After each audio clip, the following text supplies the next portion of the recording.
data is at the heart of transformation. That's what you said in one of your papers. But what data environment is best for managing the increased complexity of automation fabric?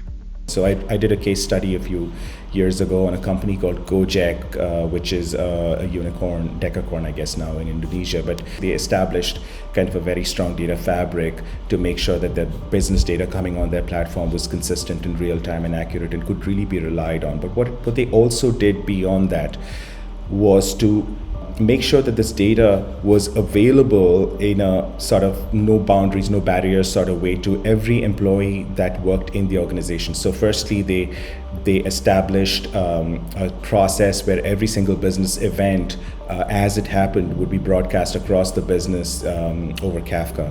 The second thing they did was they invested extremely heavily in creating experimentation platforms and tooling that allowed somebody in any employee in say an operations function to wonder why a process was going on in a certain way and whether it could be made better, to kind of just plug into the data, run an experiment, see the results, and then make a change.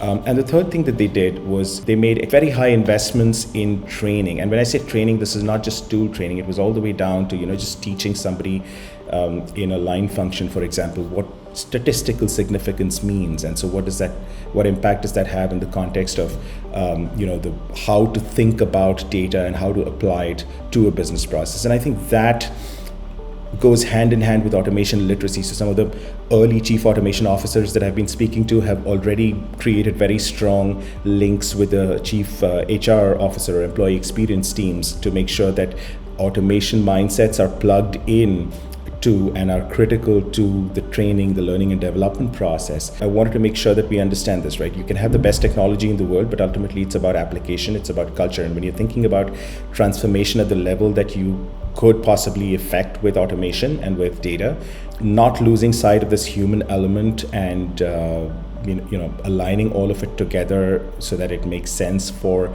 the people who actually work on your process and execute the business functions, that's really critical.